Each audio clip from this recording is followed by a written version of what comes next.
Good morning, afternoon, evening, wherever we are. Okay, it's Sunday, so it means everyone's relaxed. No one's going off to work at the moment. Let's learn something, prepare a bit for the Agada. This is a shir which I've already taught in the past, obviously with different nuances and changes. But I think it's very, very, very important to understand how to use that evening, that night of Pesach, in the most important way possible, and not to spend the evening doing things which are run between either meaningless or at the best peripheral. I know that the typical Seder that you're going to have, most people, we're going to spend a lot of time saying words that we pick up in these different Haggadahs. I don't know, like what's the difference between the Chacham and the Rasha, and so many other things. And one wonders, is this the best way to spend the evening? What is the important way to spend the evening? What are the most important parts of the Haggadah that we really have to focus on? And what are we supposed to be doing there? So just to open up, if you have in front of you your source sheet, I mean, I think they had a link for downloading it. So in your source number Aleph, the first source you have here, the Rambam, Hilchos Chametz U'Matzah, Perek Zayin. And there the Rambam starts by saying in Halacha Aleph, Mitzvat Aseh Shel Torah, it's a biblical imperative, l'saper, to relate b'nisim v'niflaot, to relate the miracles and the wonders that were done for our forefathers in Egypt when Beleil Chamishasa B'Nisan.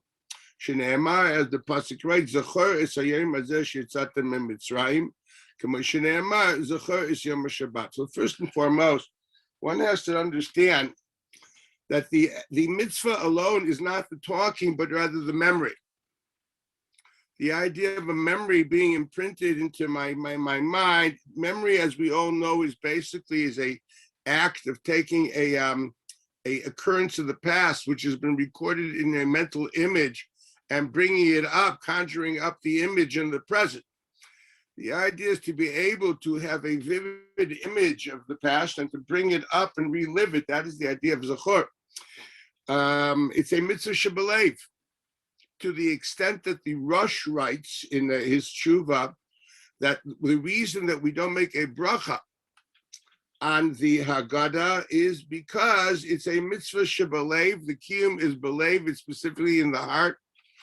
And actually he believes that the idea of speaking, of saying it orally, is only there if there is someone else to speak to. If hypothetically there's no one there to speak to, so it's enough to think it, you don't even have to say it. This the Rambam disagrees with, but that's the Tshuvas HaRosh. But even if we don't accept that idea, that if you're alone, you don't have to say it, that's the Tshuvas. We hold like the Rambam, that even alone you must say it to yourself. Obviously, the idea behind the kiyum is if you've imprinted, if you embedded a memory in your mind and in your thinking.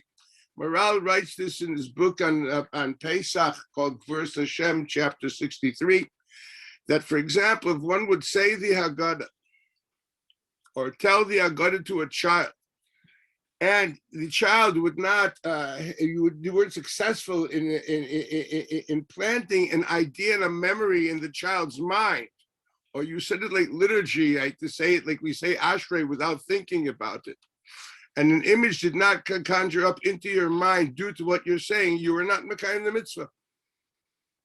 It is not a mitzvah of liturgy. There's no idea of saying. It's not an idea of Amira and Kriya. It's a halacha. It's all means towards an end. One has to be able to, these are all means to getting it in your mind. The Maral also writes, not knowing about the Rosh, obviously he didn't have a Tshuvas Rosh at that time printed, that is the reason that we don't make a bracha. He doesn't go as far as saying that you don't have to speak like the Rosh, but he does say that the kiyum is dafke of something which is in your mind. It's a mitzvah she'ikrei shebelev. In the mitzvah which is ikrei shebelev, therefore there's no bracha. And that is an interesting maral which has to be dealt with. I remember last year in Nisan, I dealt with this at length on Zoom, but that is both the morale and, as I mentioned, the Rosh. And I think that's a davar pasha because the mitzvah is zachar. The Rambam himself brings the dogma and he says it's mitzvah like zachar yom HaShabbos l'kadsha. Now that equation is found in quite a few midrashim. The reason for the Rambam bringing it is very simple to saying, because just like zachar yom HaShabbos l'kadsha, where's the kiyum of that? The kiyum of that is in your mind, in your heart. It's how you perceive things. You perceive it as a unique day, a special day, which is what l'kadsha means. To sanctify it, to see it separated, see it unique, to see it transcendent. The kiyum is belief. If a person says kiddush without understanding what he's saying, lo neim lomar, lo yatzai yidei chivaseh ma'olam. He wasn't yatzai yidei chivas kiddush. Kiddush means specifically to understand and look and see that this is a unique day. That's why it's quite important. This is not the place to do it at the moment, to start reading the Kiddush, specifically of the evening, to figure out what's unique about it. What, for example, is the idea of the Kiddush in the morning? Well, first of all, the Ravid thinks it's really not a Kiddush. But the Rambam calls it Kiddush. It's called Kiddush Rabbah in the Gemara. And the Kiddush is because what you're doing is that the Birchas Bar Pri Agafen, according to the Rashbam, it's not a birchas hananin in the morning. It's a birchas hashvach. Beis Meir writes this, basically praising God for a vehicle of simcha. Bari Pri Agafen, it's a vehicle of simcha. You're basically starting your seuda with a unbelievable, making it into a mishta. You're transforming your regular suda into a suda mishta of wine, and that makes it unique. You're describing, you're saying this is a very unique day by starting my meal with wine. The psukim that people say in the morning by Kiddush are not Medina the Gemara, not in the Rishonim. These are latter-day additions for whatever they are, but they really have no halachic meaning. You really all you have to do is say Bayri Priya Gofen. That's the Ikar Din. That's a Gemara. That's Rishonim. That's the halacha. I mean, according to the Rambam, every Suda of Shabbos should be started with wine. Once again, because that is Kedushas HaShabbos. We're not going into that, but whatever it only be, Zachas Yom HaShabbos L'Kadsha is a halacha of doing things or saying things which either create this memory, this idea, or express this understanding. It's a halacha of a kiyum shebalev with a ma'isa, either b'dibur, b'ma'isa, whatever it only be. That's the tzura of kiddush. The kiyum is believed as a tzura b'ma'isa or b'dibur. Moshe the Ramban says, as we all know, the fact that we say every day in Shir Shayim, we say Hayom Yom Rishon Bishabbos, Hayom Yom Sheni Bishabbos, Hayom Yom Shlishi Bishabbos is the kiyum of Zakas Yom HaShabbos L'Kadsha. We're basically pointing out that Shabbos, the seventh day, is very unique, and we're counting from it to it, whatever it only be. The idea, the famous halacha, B'machlekes Beishamai Beisila, Beishamai, if he found something which is very special during the week, he would say, oh, this is for Shabbos. That's a kiyum din of Zakas Yom HaShabbos L'Kadsha. That's a Ramban ala Torah. Once again, so if we can sum this up, when the Rambam writes this halacha, he's basically saying it's a kiyum shebelev with a tzura, with an external fashion of how exactly through either dibur or machshava. That's the getter of this Rambam. So the Rambam tells us it's a din of belev. Very important thing. Now, what exactly are we supposed to be remembering? Well, the Rambam is not the Rambam writes clearly. He writes the sapa benisim v'niflos. Well, if the Rambam writes that, he has a reason for it. And the Rambam has to try to understand what is the difference between nisim and niflos to understand what we're supposed to be thinking about. Well, what exactly is a nes versus a pella? A pella is something which is wonderful. I mean, if you've ever been to Victoria Falls, it's wonderful. Zepella. If you've ever seen very special places, on this earth, which are unique, special, whether they're the Grand Canyon or whatever it is, this is a pella. It's not something which breaks the laws of nature. It's a unique, beautiful, special, wonderful reality within nature, or sometimes a manipulation of nature. or a fact that nature worked out in a very special way. Okay, well, we'll see 2 minutes. What's a nes? A nes means literally in context, if we're saying nes versus pella, and nes means a supernatural phenomenon. Well, then let's look carefully. Well, Nasu Lavaisenu, how many miracles happened Lavaisenu versus pella? If you think of it, there's Kemat no Nisim. They were all ploy. It's a very important nakuda. You look, for example, in the Ma'anasura Makush, take dam.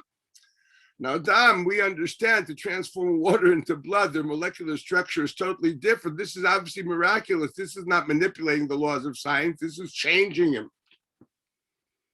Although the Ramban himself, obviously he had another understanding of chemistry, he thought that's just a pellet.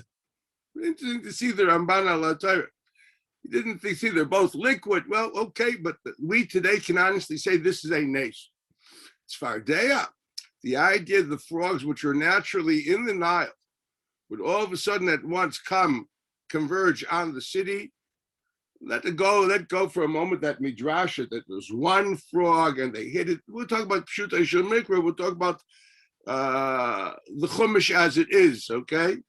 Because that story of the frog, that could be a metaphor to who knows how many different possibilities. I know that in kindergarten we were given these pictures and the people were hitting a frog. This is all something which, as the Ramban would say, you don't really have to believe. You can kick it into metaphor and you're still, you'll go to heaven. So let's just learn the Chumash the way it is. The frogs came into conversion to a city. Obviously, in the Nile, there were a lot of frogs, and instead of staying where they are, they came into the city. It reminds me of Hitchcock's Birds. I mean, that's not supernatural. That's a manipulation of natural phenomena. Let's talk about kinim. Oh, goodness sakes, I don't know how it is in the Western world, but here in this country, every kid comes back from kindergarten, he has lice in his head. And I mean, so one would not call that a supernatural phenomenon. At the most, you would say, well, they once again thought that the kinim came from Earth. We know we're not going into how and why.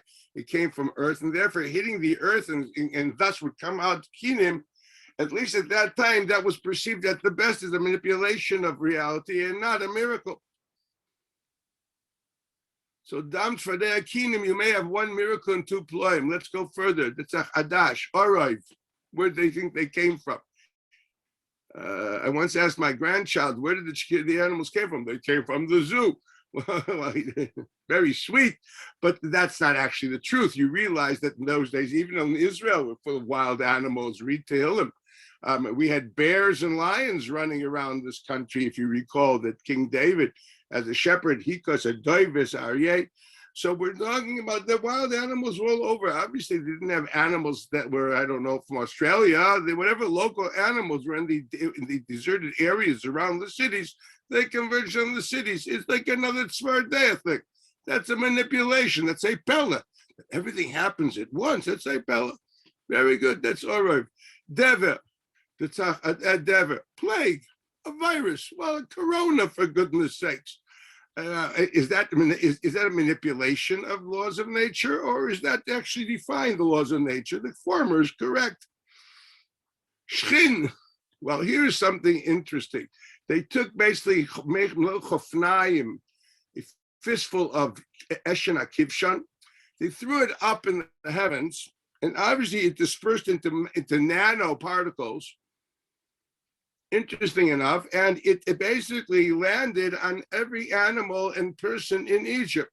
Well, is that supernatural? No, that could still be, if someone would tell me that happened, that could be explained in unbelievable manipulation of science, but it can happen. How small is a nanoparticle? So cut it even more. It's definitely possible. So what happens is the fact that this creates boils is something interesting. Okay, did they think in those times that Eshen Akivshan would create boils? This I don't know about. So I would put that into the miraculous reality. The idea that Eshen Akivshan creates boils, shrin, that probably is a nes. Not that sure, because I don't really know what the science of the era was, but let's understand that's a nes. Let's give God another miracle there. Okay, so we have the Adash and Be'achav, Borod. Okay, Borod is definitely a miracle. Putting ice together with fire in the same ball, that's impossible. Because they are two opposites, they cannot be together. That is supernatural. So far, thank God, of them, I have two miracles, definitely one, maybe. Okay, then we have Borod, Bachav, Arba. No, what are you talking about? Go to Baltimore every 17 years and they have locusts. That's very common, specifically in arid areas and desert areas in this part of the world. I remember having a plague of Arba coming here in Israel. That's just not the manipulation of nature. It's a pellet, it's not a nest. Chayshech, well, what's Chayshech? Chayshech is nothing more than a thick fog. The Rambam writes, for example, I still remember the child, they told me that, it was so dark that people couldn't move. Couldn't move. How could darkness make me not be able to move?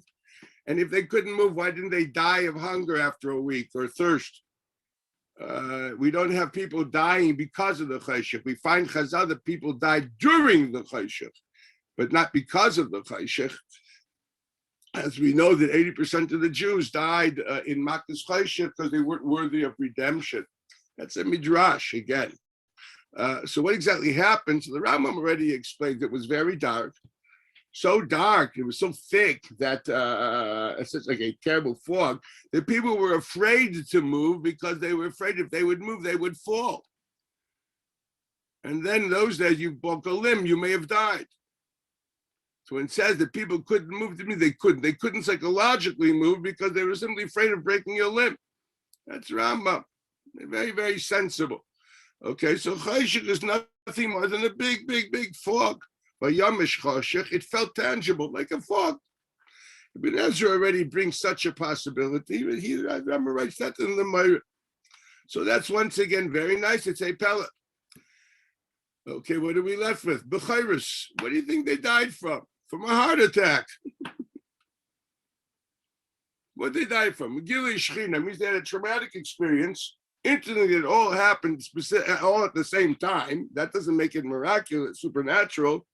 That makes a reality that God used the laws of nature to have a certain revelation, creating a traumatic experience. Unless you believe that Gilui Shechina is called a Nes.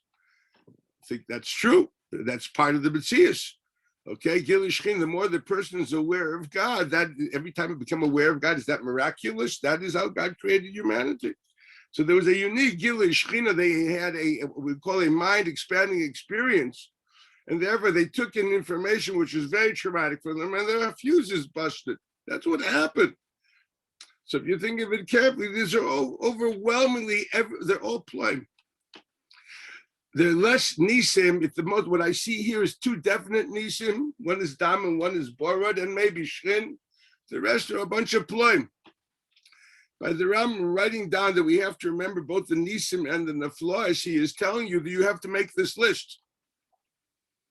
And obviously one wants to understand what is the importance of knowing, discerning, differentiating between the things.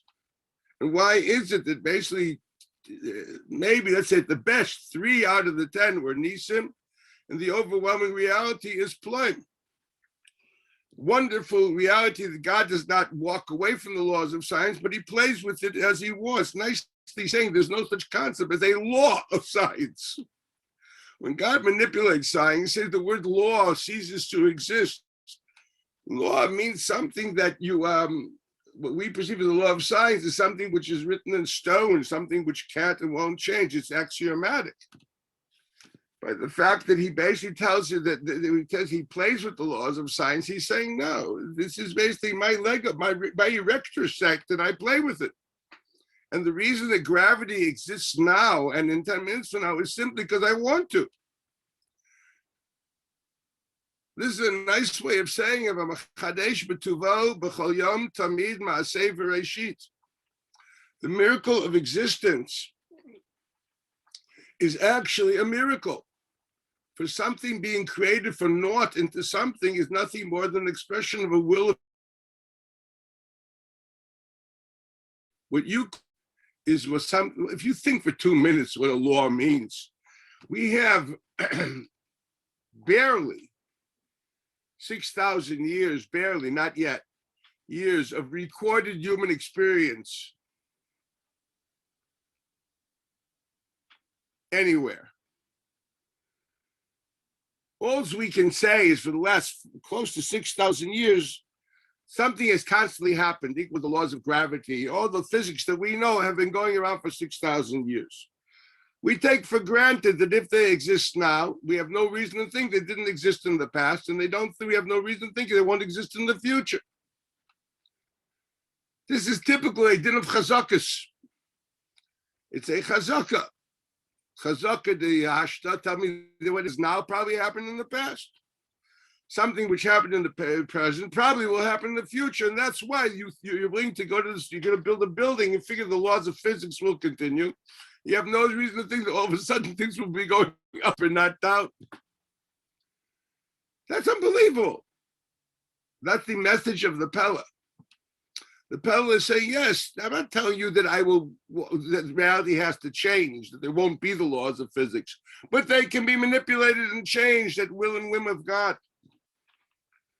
And the reason that gravity works at the moment is because God wills it at this moment. Should he will something else at this moment, something else will happen. Should he not will it to exist this moment, it won't happen. It's not that it's there independent of him and he has to decide, I don't want it to happen. He has to will it to be. You say that in your siddur every day. Hamchadesh b'tuvo, b'chol yom tamid ma'aseh v'reshit. God, he who recreates in his goodwill every day, constantly, the act of creation. It means to say that the reason that we exist now, because now God wants the world to be. The reason we will exist, hopefully in 5 minutes from now, because God will want it to be then. It gives me sometimes a very interesting reaction I have to this. On one hand, I feel this like Edgar Hoover. This is like a Orwellian nightmare that God is constantly thinking of me. That's why I'm there. Like there couldn't be a bigger big brother feeling than that. On the other hand, it's very good to know that God's actually thinking about me. That's why I exist. It's quite comforting. It's a typical, it's our relation with God. I am here because he wants me. Makes me feel very good. At least I'm wanted. On the other hand, it takes away my sense of stability. I'm only here because he wants me. And that's the message coming out of the Pella. The Ness takes it even further. And that says that not only does God control the laws of physics, but basically he can also disperse them, choose that they shouldn't exist at all. Not that he plays with them, but he's not that it's his erector set that he's building the building and can undo. He can choose not to have an erector set to create something totally new and different. That's called Pella. Yes, I'm going to take the biggest ness I can think about is probably what the Gemara says in Baba Basra, that when they counted the dimensions of the Kodesh HaKadoshim, which was supposed to be 20 amos, they counted to the right of the Aron HaKodesh, and there was 10 amos. They counted to the left of the Aron HaKodesh, and there was 10 amos. So then the Gemara asked, well, where exactly was the Aron? And this was a typical Twilight Zone sci-fi answer. Makom ha'aron eino min hamida. Mass does not take space. Now, if you would tell that to your physics teacher, he would say you had a bad night, you have a nightmare. It's impossible for mass not to take space, and yet mass did not take space.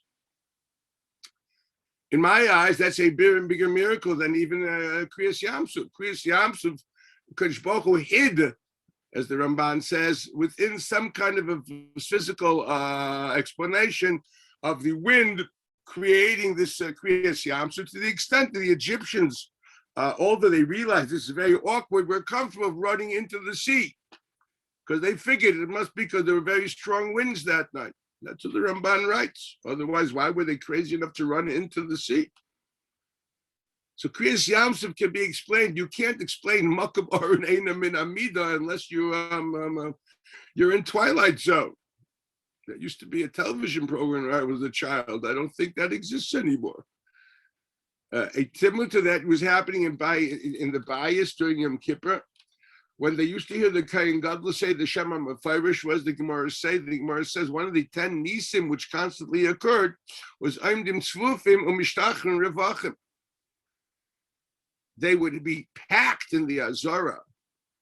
Packed, I mean to say that maybe they had 30 centimeters square for each one, if at best. And all of a sudden they could all bow down, which is a nice way of saying Arba Amas is Kaimis Adam. Anybody learned Erev knows that. It's actually until the shoulder, it's more than Arba Amas. Mishtachim Revachim, that means it was probably 5 Amas there. Now, how did 30 centimeters square become 5 Amas?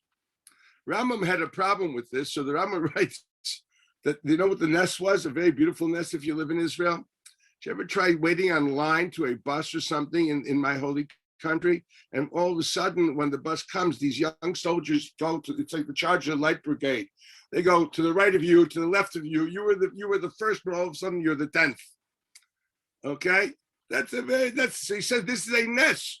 That the Jews there actually waited for, didn't bow down before one of them bowed down. Each one waited for the other. They didn't push.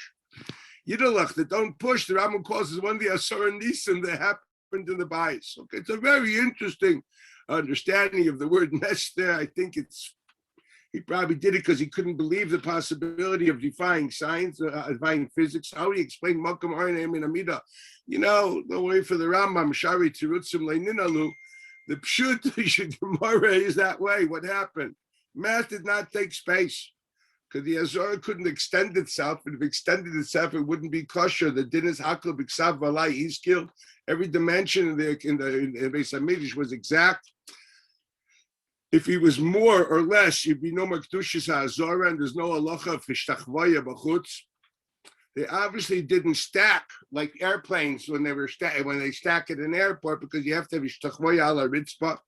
And obviously they didn't shrink the children. They didn't suddenly become small little people, you know what I mean, and fit. That would be, that'd be good for a television program. But at the end of the day, that's not what happened. So what did happen? Mass did not take space. Now that is unbelievable.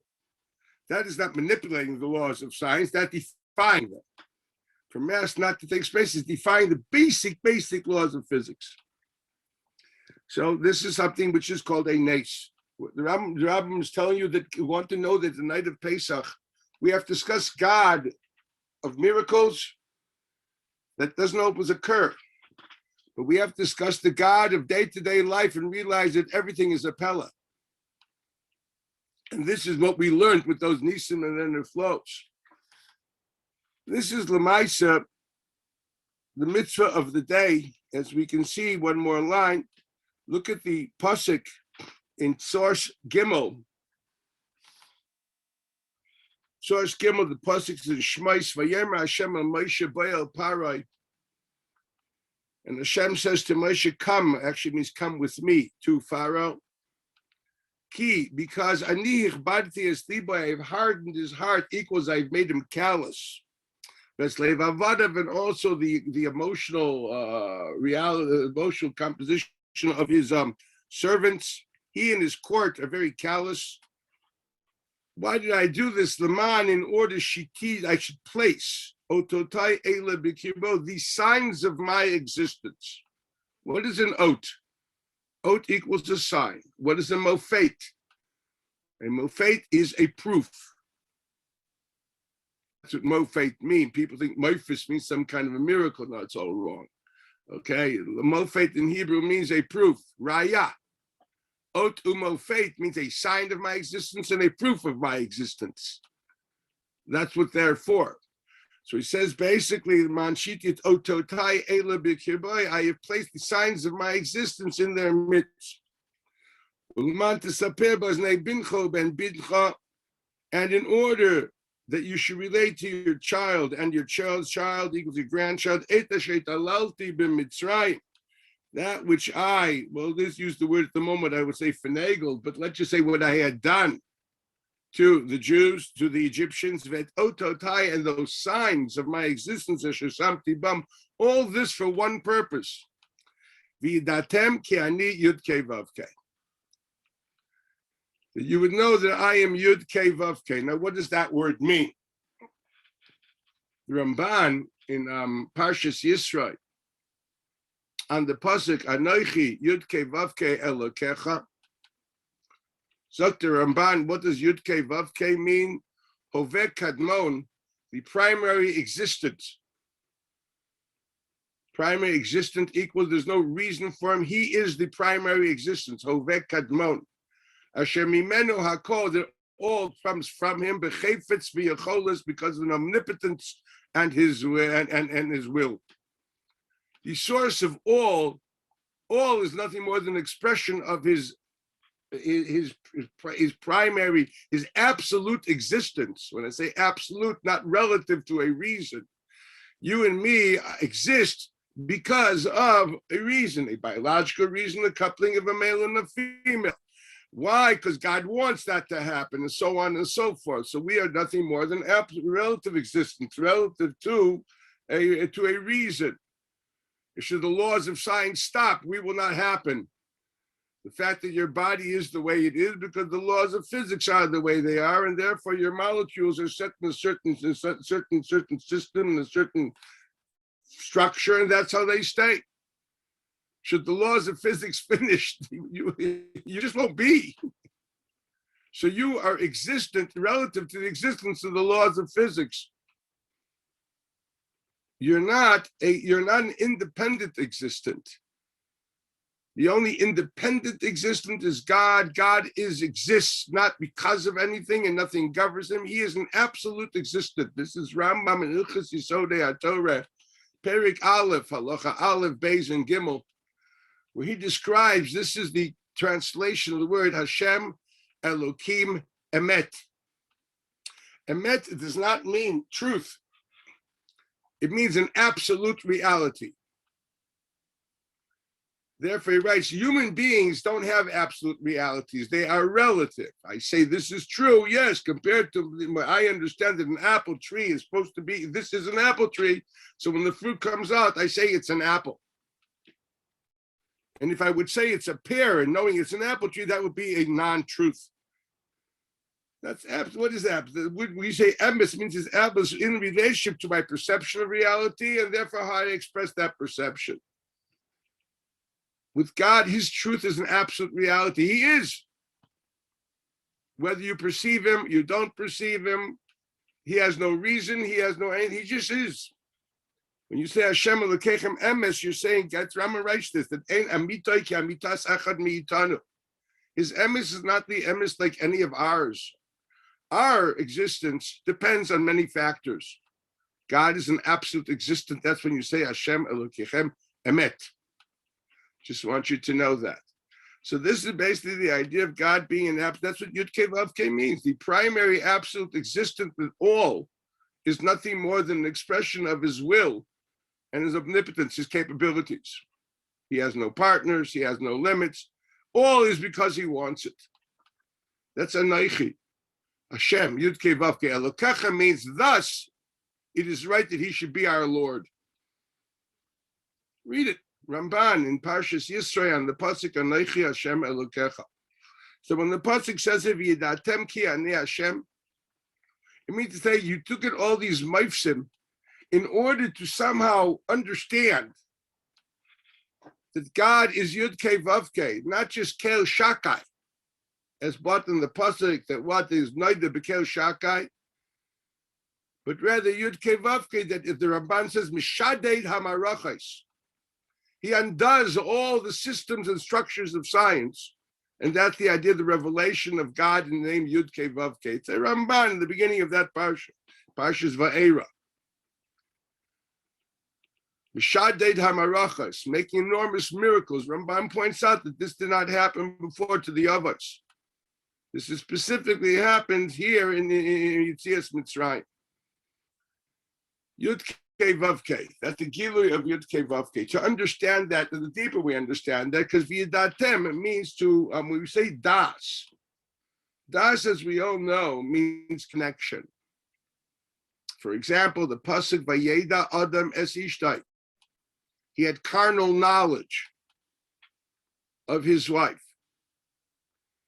So you have something, when you have something which is das, it means that you're connected to it. In simple English, it means transforming it from a cerebral intelligence into emotional intelligence. Making something vivid, real, tangible. It is the way you see things. It is your paradigm. That's what das means. If there's a mitzvah of ladas, yes, you're to take the nisim and the niflos that you saw, le'inecha, as the pasuk writes before in Dvarim v'Eschan and Perek Vav. Le'inenu, God did this le'inenu in order for us to internalize, transform from cerebral to emotional awareness.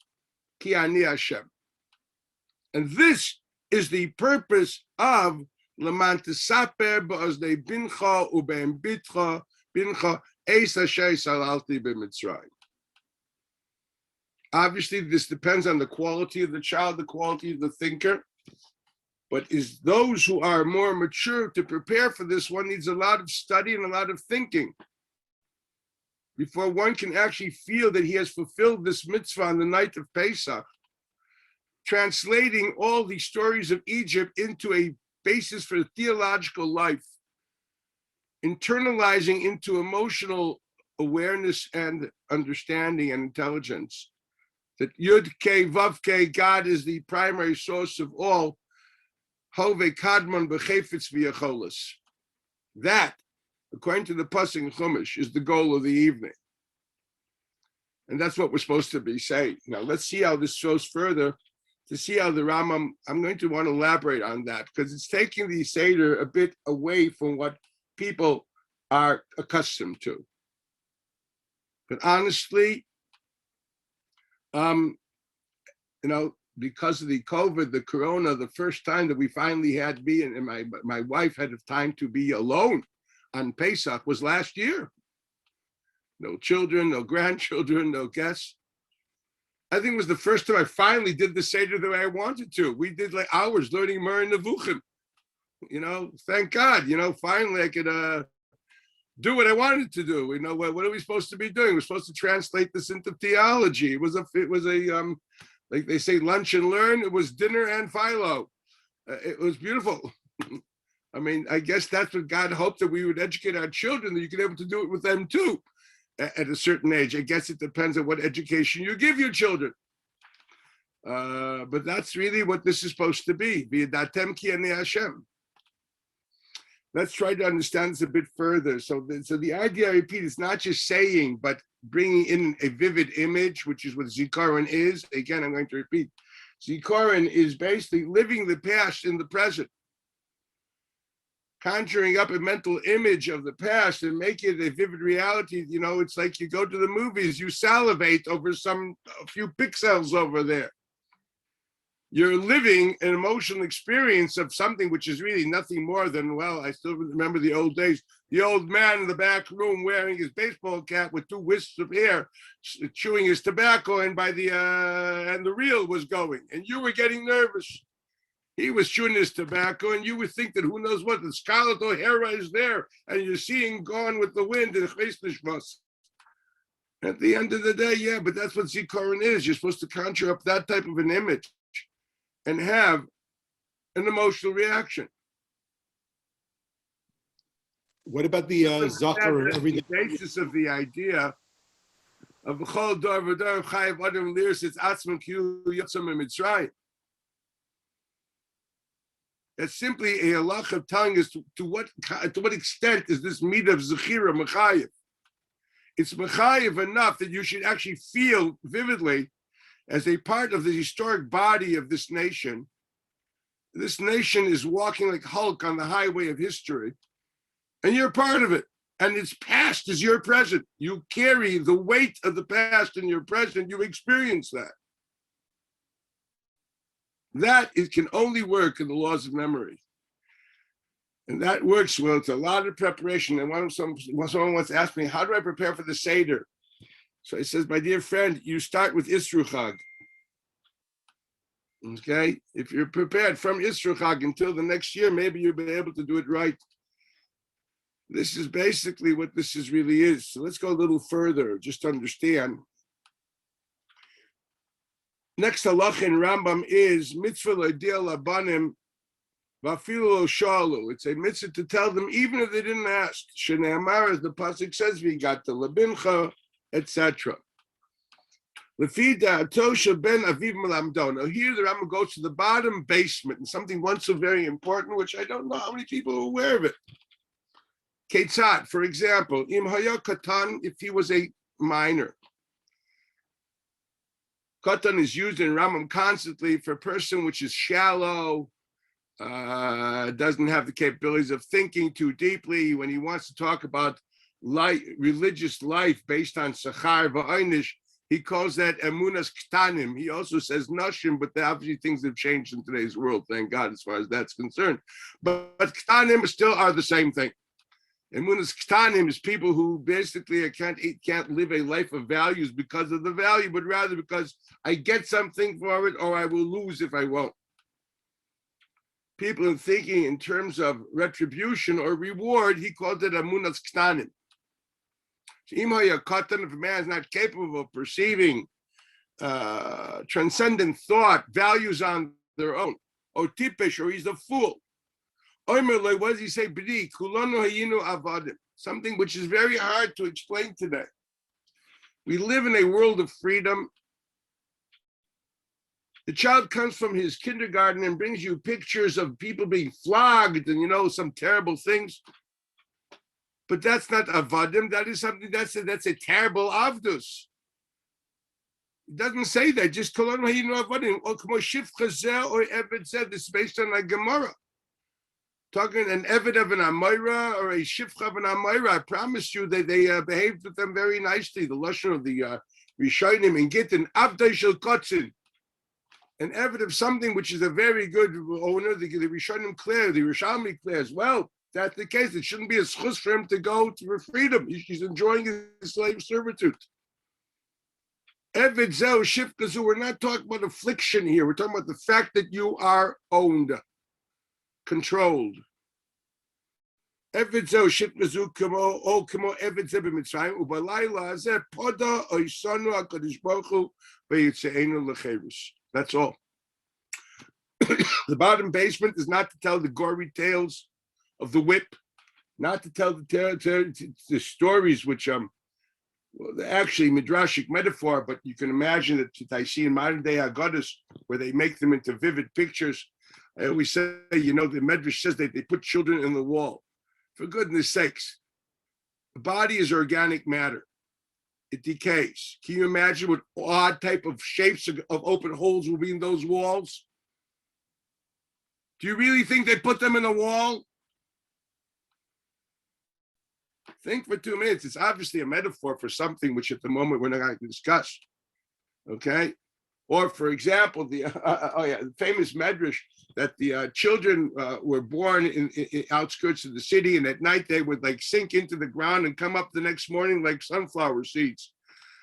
The morale says everything that is real needs his head checked. It's a metaphor, he says. Says it in Mufush. I say this because I saw this beautiful Haggadah with pictures that they had a picture of a child coming out like a sunflower,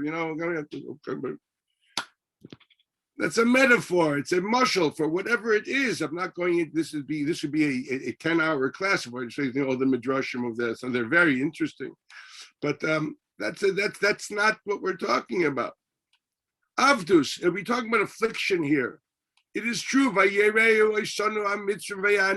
these things are true. But it seems to be that that's not the bottom basement of what we're supposed to be talking about tonight. Basically, the simple idea of freedom versus slavery. I always tell my students, you live in a world of freedom. You don't know what slavery is. When you think of slavery, you think of the Nazi death camps, and it's not what we're talking about. You must think of a good, law master, not someone that cuts down off your foot because you tried to run away or calls you Toby as opposed to Kunta Kinte or something like that.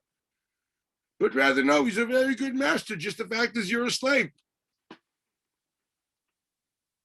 And now you're free. What does it take for a young child to understand that during the times of the Gemara, that was common? They all had slaves. How are you supposed to explain this to a young child today that doesn't know what slavery means? And all he has is these images, these gory details of whipping and affliction. I don't know, putting kids into walls, throwing babies into the river. It's all true, but that's not what the Rambam says. Is the bottom basement here? The bottom basement is, first of all, to appreciate freedom versus the fact that you're not a free person. Something to contemplate and think about, but that's what the Rambam writes. Rambam says this again later when he discusses in Halacha Dalet, if you go to 2 lines before the end, Messiah ben Nisim and Vlod shenasu lanu ubecheruseinu. It's not enough to say about the wonders and the terrible things that happened when we derish Harami Ovid Avi and say that God took us out. We immediately say took us out from affliction. And according to Rambam, that's not the point. The point is he took us out of affliction and gave us freedom. One has to try to understand, to explain. This is a job. To explain to a child, once again, I think it's very good for people to read books on slavery, to understand slavery versus freedom. Do you understand that conceptually the only real difference between a slave and a free man is one thing only? That the slave has no sense of self outside of being a tool for the will of the master, and therefore he really has no decisions to make, because the decisions are the master's. He's the expression of the master's will. Yada Eved ki yad Rabbi. La halacha, it's that way. He's nothing more than a tool of expression of the master's will and nothing more than that. And now we've become, therefore he can't be accountable. And he was accountable as his master. As Nishkim Bal Bchira. He gave away his Bechira. He basically does whatever he's told. He doesn't have a clock. His clock, the master has the clock, and he decides what the hours are and when. That is slavery, even with the best master, but that is what slavery is.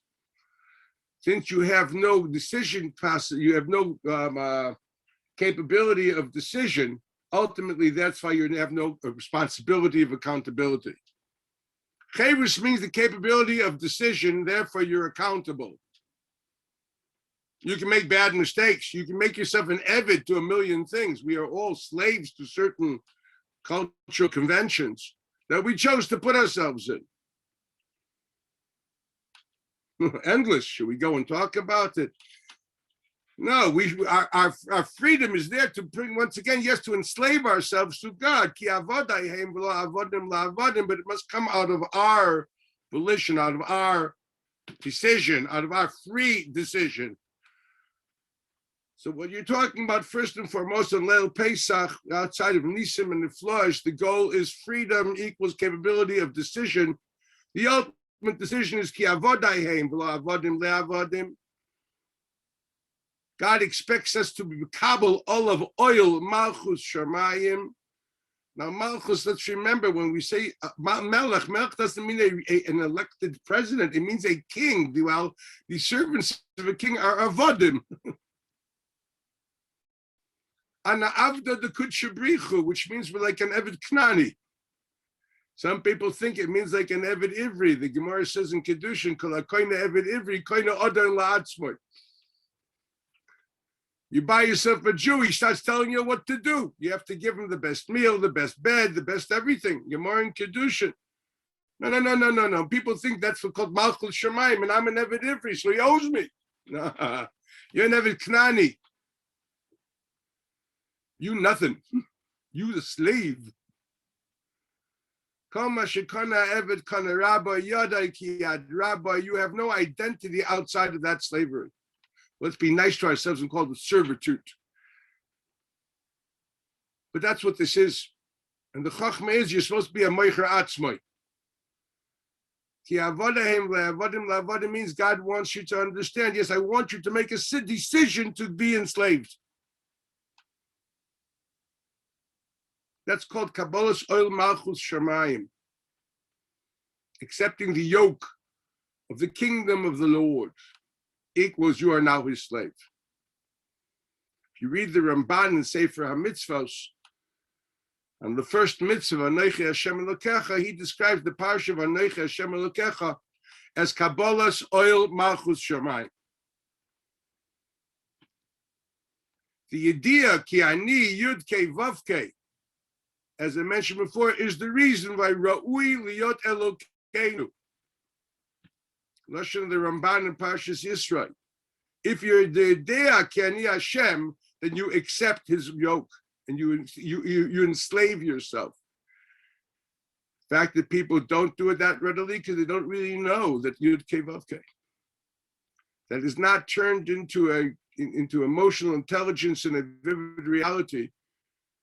That he's the absolute existent, and we haven't learned enough the Nisim and the Neflois of Mitzrayim.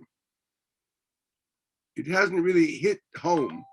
Hamachadish Betuva B'chol Yom Tamid Ma'aseh V'Reshit. That is the real issue. The basis of my religion is the basis to what extent am I Eved Hashem, to the extent it's you Elokeinu, the extent that I've internalized and understood he is Yud Kei Vav Kei, which was the goal of the Makais, which is the goal and the purpose for the whole Sipur Yetzias Mitzrayim of Leil Pesach. It's a heavy load. Let's try to understand in light of this. I think this is basically a machlokes of Tanoim. I think it's a machlokes of Tanoim. In the we look at the psukim that deal with Sipur Yetzias Mitzrayim. You're all accustomed to the Haggadah of Keneged Arba Banim Divrei Torah. The source of that is a Mechilta de Rabbi Yishmael, counterpart of Rabbi Akiva. It's found in source Bays, in the right column, and there it starts as follows.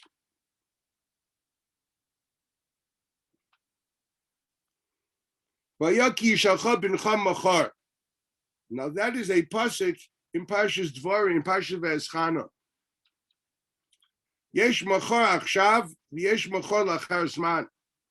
There's tomorrow, the day following, and there's the days following in the future. There's times that machar means tomorrow, the times that machar means in the future.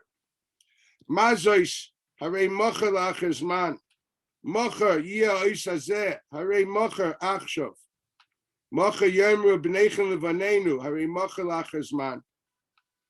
Moa edus v'achukim v'mishpatim nimtzet oimer arba banim heim echad chacham, echad rasha, echad tam ve'echad sheni deli shol. Chacham ma'u oimer. Moa edus v'achukim v'mishpatim asher tziva Hashem Elokeinu eschem, or Isanu, different Gersos.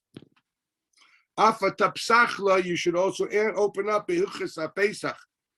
If you read the Rishonim, he has to learn Masechtas Pesachim. He has to learn Shas, but it starts with Masechtas Pesachim. Ein maftir nach Pesach HaVikaim, which is the last Mishnah in Perek Pesachim. It's a nice way of saying we expect you to finish Masechtas Pesachim. You want to know Hilchos HaPesach, teach him Hilchos HaPesach, learn Masechtas Pesachim, and then with Pesachim. Ayin by Rishonim, look at the Ritva, that's the Pshat. You look at this pasuk, and it makes no sense, this Mechilta.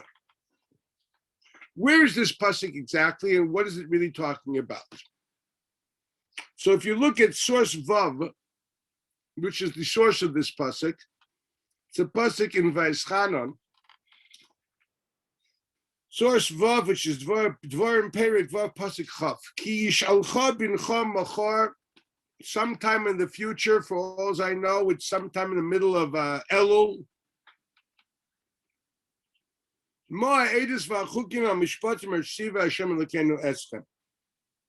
Now, one would think that the question is, please tell me all the edus, all the chukim, all the mishpatim that God commanded you. Obviously, he commanded you because I'm a child born in the future. I was born afterwards in Eretz Yisrael. I was not at Har Sinai. So practically, he commanded you. Tell me what you were commanded. What did you receive from Moshe? Now, just look at it. That's a one-sentence question, and you basically have 4 sentences. You really think that in those 4 sentences you have the whole Kshas and Poskim? Rambam is in 4 sentences. So do you really think that's the question? If that was the question, without even looking at what's found in the following 4 psukim, I know that's not the answer. So obviously that's not the question. One has to try to analyze the question by seeing the answer, then figure out what the question really was. Well, let's read it. V'amarta levincha, and you will say to your son, Avadim ayinu leFaro b'Mitzrayim, we were again slaves to Pharaoh in Egypt. V'yetzein Hashem b'Mitzrayim b'yad chazaka, God extricated us from Egypt with a show of force. Yes, he definitely took us out by force. Zrayach yad chazaka zrayin equals, he played with science as mentioned. V'yitein Hashem, and God placed also signs of his existence, umofsim, and proof of his existence. Gedolim, they were enormous, Royim, and they were actually very bad for the Egyptians. Befar Mitzrayim, befar b'chol beisai, le'einenu. He didn't just do it to them, he did it for us to see. You underline that, le'einenu. This is the parallel of what we said before, v'yadatem. We saw this. We became aware. We understood them as ososim of sin. It's a nice way of saying we recognize that Yud Kei Vav Kei. We recognize that he's the Hovei Kadmon Shalkol Mimenu B'Chefetz V'Yacholos. Well, Isano Etzi Misham, and then he took us out of there for what? Leman, for purpose. Very important to know. Havi Otanu Letet Lanu Ta'aretz Shishbal Avotenu, to bring us where? Here, Eretz Yisrael, to give us this land that he had sworn to our forefathers. He set a stage. He brought us to the ultimate place of intimate connection. And what happened? What for? God commanded us to do all these laws. When it says chukim, not together with mishpatim and edut, it means all the statutes. It's only when chayk versus mishpat, etc., that we differentiate between what type. Chayk alone means order, seder. Chayk, chakika. It means something which is carved, boundaries. Lechem chuki, the bread that I am used to. It's a chuki me'eli, set up a structure. That's what it means. Chayk actually means a structure of behavior here. What for? So he says, Liyira es Hashem Elokeinu.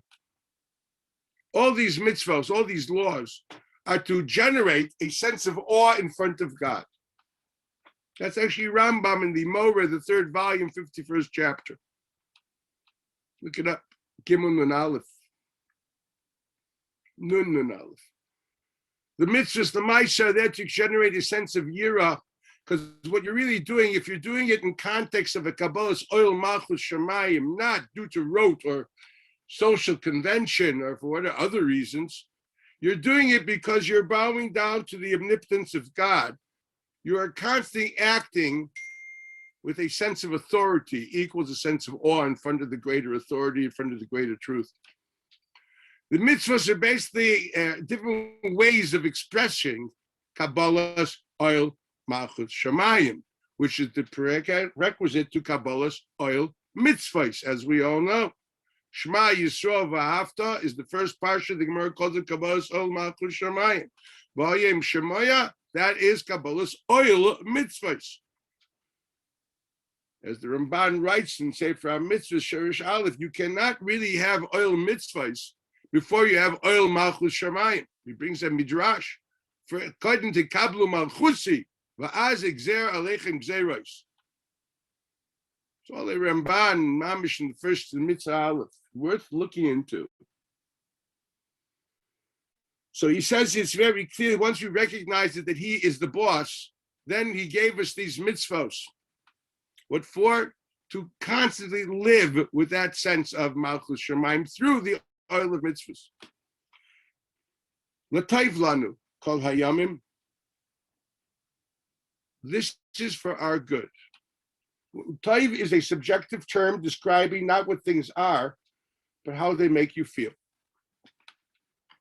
As the Rambam writes in Moreh in the first volume, the second or third chapter, emes and sheker are absolute terms. It is correct, incorrect. 1 and 1 is 2. 2 and 2 is 4. That is correct. 1 and 1 is 3 is incorrect. To say it is good or not good is totally irrelevant. Rambam says someone will tell me that the globe is round, and he will say, wow, that's nice. He says, that's like an idiot. It has nothing to do with anything. It's irrelevant whether it's nice or not. I still, sometimes I react that way when people say, oh, Rebbe, that was a nice shear. So I said, my dear friend, your wife should be nice. Torah has to be true. Good, nice, beautiful, are irrelevant when it comes to this. Here the question is it emes? There are a lot of beautiful shkorim in the world, believe me. Sheker achein ve'evel hayofi. For goodness sakes. It has no real meaning except, well, it's good for, heightening up your hormones, to say the best. But there's really no value in it, etc. That is some kind of a psychological reality which has to be described. And actually, the Marsha says the Marchivim Daita Shalom is a chisoron.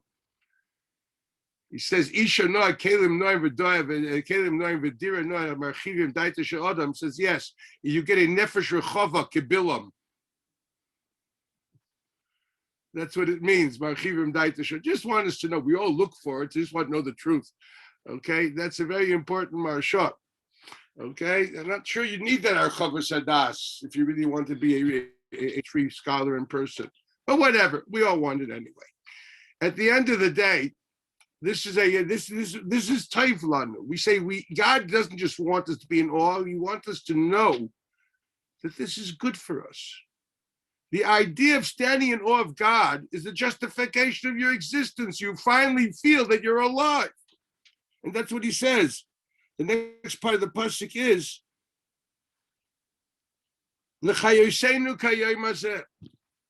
when do you feel alive?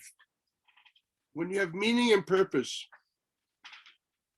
When Yaakov Avinu met Pharaoh, and Pharaoh asked him, how many years are you alive? And he said, actually, I've been around for quite a bit. I haven't been alive too much of it. That's what he told him. Yimei shnei megurai, etc. Matin v'roim yimei shnei chayai lo yiyu shnei chayei avoisai b'mei megurayim. Yaakov Avinu differentiated between living and being. Oh, I've been around. Someone once asked about Tanya. Once asked the young man. He asked the young man, "How old are you?" And he says, I'm 25. She says, I didn't ask you how many years you're eating chont. How old are you? How many years do you think you're connected to a truth? Have you lived a life which is meaningful? Have you justified your existence? Have you justified your mother's morning sickness? That takes time. Yaakov Avinu says he only found total justification of his existence only in the last 17 years of his life. If you read the pasuk in Vayechi Yaakov, Yemei Yaakov, Yemei Chayav, then it says Mea, etc. It's years. Only in those last 17 years did he realize that his whole life had meaning and purpose. He didn't know where he was going. He didn't understand the why. He didn't know why he had to go through all that. He didn't feel alive. He had more questions than answers. Being the child of Holocaust survivors, I really identify with this. So you have to understand, yes, God says that your sense of awe, the Kabbalah's oil mitzvahs, which generates a sense of Kabbalah's oil malchus. This is taiv lecha, it gives you life. You feel meaningful, purposeful. You have a North Star. You finally found the compass. You feel alive. Atem not just existing. It's not just you made Megurim as the Lashon of Yaakov Avinu in Parshas Vayigash is, rather it's Yemei Chayim. You're actually really alive because you're connected to Shorish HaChayim. Eitz Chayim hi lemachzikim ba. Chachmas HaKadosh Baruch Hu and His Torah. So basically the father tells the child, you know what? We encountered Yud Kei Vav Kei in Egypt. Leinenu. And since we encountered him, God took us to this land of intimacy called Eretz Yisrael, and he gave us all these commandments to live life constantly with God awareness. For it is the God awareness which we feel good about because it makes us feel alive. And then the pasuk continues, Utstakate. Here it means it'll be the right thing to do. Tzedek. Also, Rambam and Nevuchim go to the last parak of the book, which he differentiates between tzedakah and chesed. He says people who do chesed are altruistic. People who give charity, but they're not altruistic, they do it because they want to release their social conscience. He calls that tzedakah. They're doing the right thing. Big difference between altruistic giving and doing to alleviate psychological pressures. So you feel bad when the poor man knocks on my door. I feel terrible that I have and he doesn't. That's why I alleviate the pressure and I give him the money. I'm not running around looking for him. Rambam calls that tzedakah, not chesed. Talk about chesed. There's a big difference between chesed and tzedakah. Mamish, the last parak of Rambam or Nevuchim. And this is what it says here, tzedakah teilon. It'll be the right thing to do. We do it in front of our God. Remember, we're talking about doing mitzvahs to conjure up Yiras Hashem. The right thing to do will be to do these things with a constant God awareness as he commanded us. Okay, that's the answer. What was the question? Question wasn't, Dad, can you please teach me Shas and Paiskim? The question was, why are these things important? Why do you do it? As a child, I asked that to my father. I'll never forget it. We grew up in a world which there's a lot of anger because of the Holocaust at the time. A lot of people, my friends, that their parents were there and they gave it all up because God wasn't there for them, etc., whatever the reasons were. And I remember asking my father, why are we religious? Why? This is not the place to discuss his answer because it was something very special, but I want to go focus on the Agada. That's a normal question. A Ben Chacham asked this question. A Ben Chacham will ask this question. Why are we doing this? A Ben Chacham rocks the boat. He asks, he doesn't challenge. He's not cynical about his religion, but he wants to understand. And therefore, yes, this is the Ben Chacham. He's asking it. Every child any child, probably, at least my period of history, asked this question. Right? You don't think thinking is a rare experience. They almost make museums for thinking. But if you're still engaged in this endangered activity called thinking, you will ask this question. Whether you ask it at 9, like me, or you'll ask it when you're 17, because it becomes very irksome because it's basically restricting your natural flow of activity. You're going to ask the question. And what happens, the question is asked and we have to answer it. And the answer is given here that on the basis of the Exodus, we encountered Yud Kei Vav Kei, and we understood that that's why he took us out. He took us out for that. There's another pasuk like this. The pasuk says, if you go to pasuk, Vigata lebincha, source hey, pasuk ches, Vigata lebincha b'yom ahu b'leimor bavur zeh asa Hashem li b'tzeisim v'mitzrayim. What does bavur zeh mean? We all point to the matzah and the morah. Oh, God help me. Chumash Rashi daf melerna.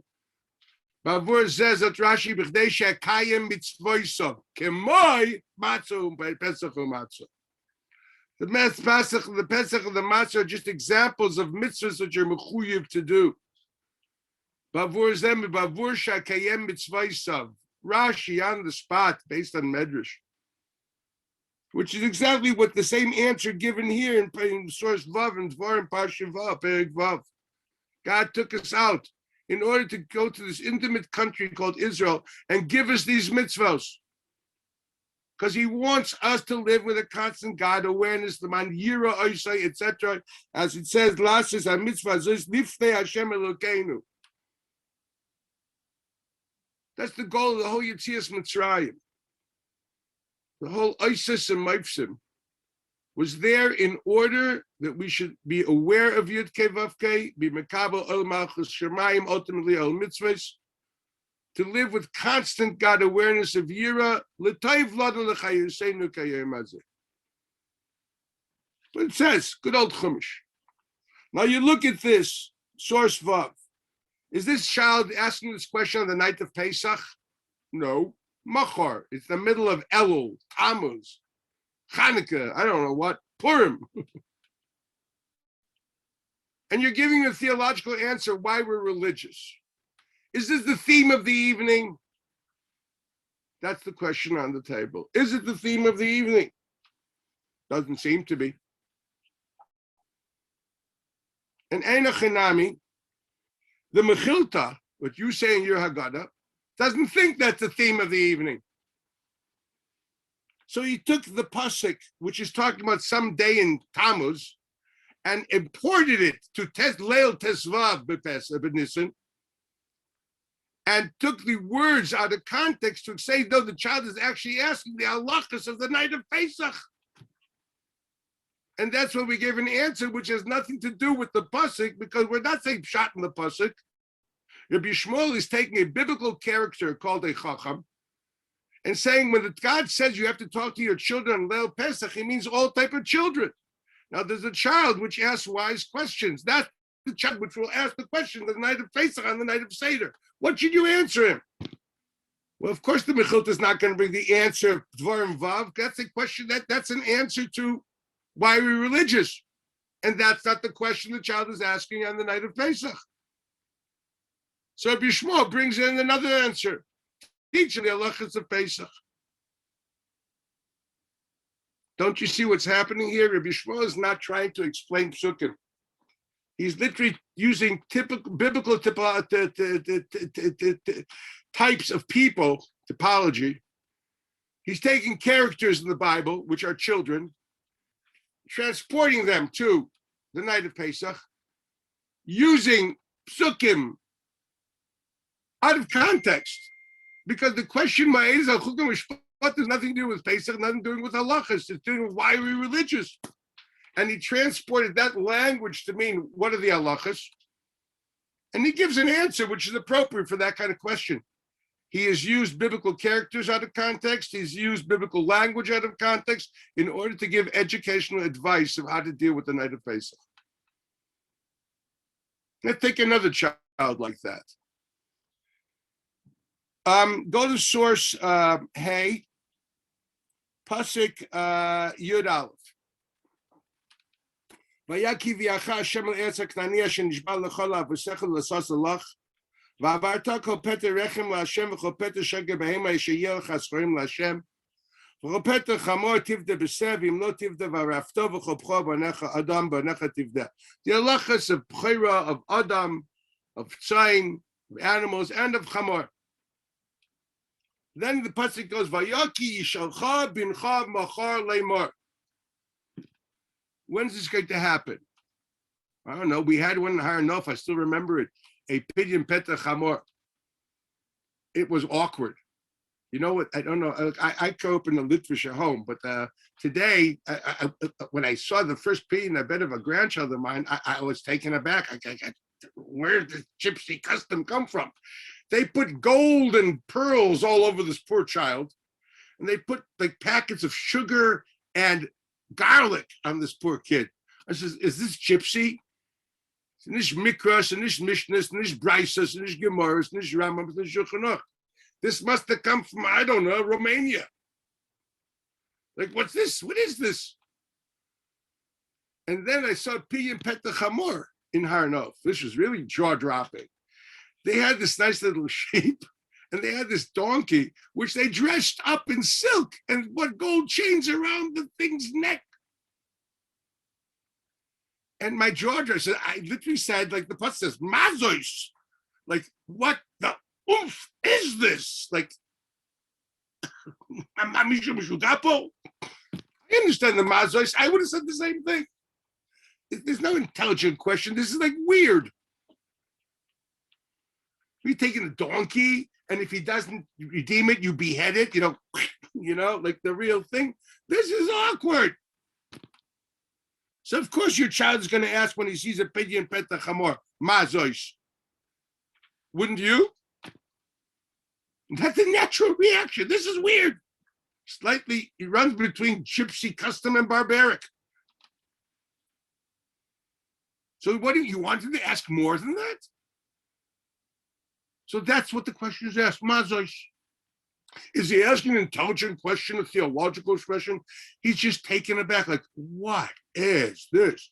I understand tefillin, I understand tzitzis, but this is like, come on, You would always feel the same way.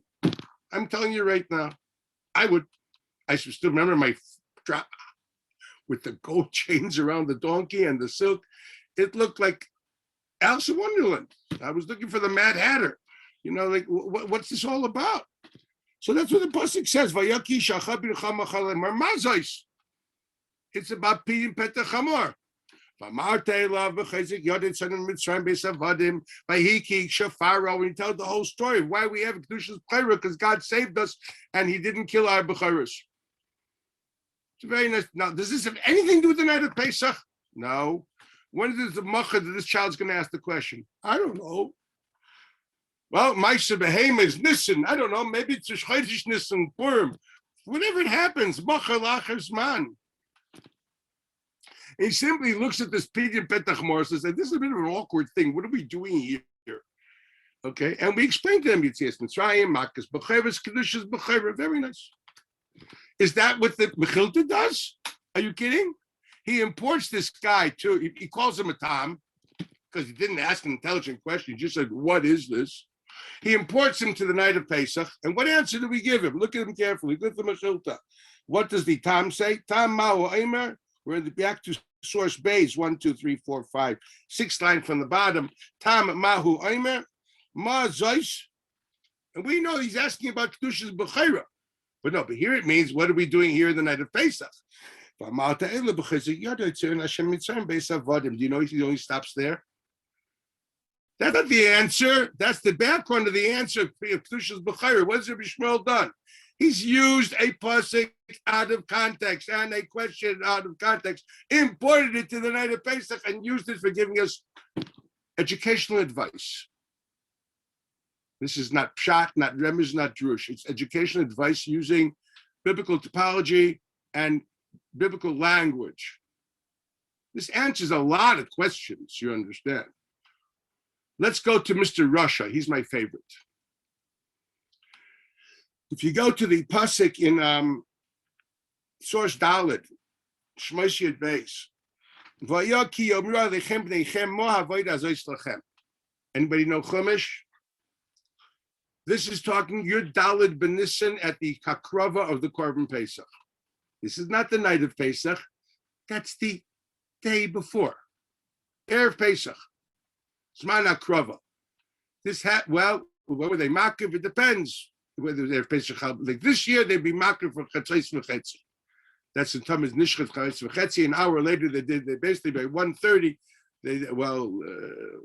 Chatzos V'Chetzi is around 11:40 here in Yerushalayim. Okay, by 1:40 they were doing the Korban Pesach. That's when he asked Ma Avodah Zos Lachem. Once again, nothing to do with the night of Pesach. But it's very interesting. Do you notice the verb? Vayaki yomru aleichem bneichem ma havodah zos lachem. What is the difference between shoel and omer? A question. Some say they shoel mimeni. In biblical language, shal mimenu. You're requesting an answer. Omer lecha, I'm not requesting an answer, I'm telling you something. When do you make a statement in a rhetorical form? When you want to challenge. Like, hey, come on. When someone comes to my table and says the pshat, which sounds like he had Ruach HaKodesh or something, but got nothing to do with the Gemara, I say, you really think that's pshat in the Gemara? I'm not expecting an answer. I expect him to understand, you idiot, go back and do it again. When I want to challenge, I will use it in question form, saying like, what kind of a fool are you? Do I expect an answer? I mean, did you sleep well at night when you thought? No, I don't expect an answer. It's a challenge. It doesn't say this is the only child which doesn't show El. Look at them all. The Chacham is Yishalcha. The Tam is Yishalcha. We got to the Binchi didn't ask. This guy doesn't ask. He says it's a statement. This is a cynic. Let's remember the child. This is the child which grew up in Egypt. Now, this is based on a Ritva. The Ritva is actually found in the last sheet of this source material, but I don't think you look it up later on your own if you don't mind. Source Yud Ches. This child was born in Egypt. Let's remember the situation of the Jews in Egypt.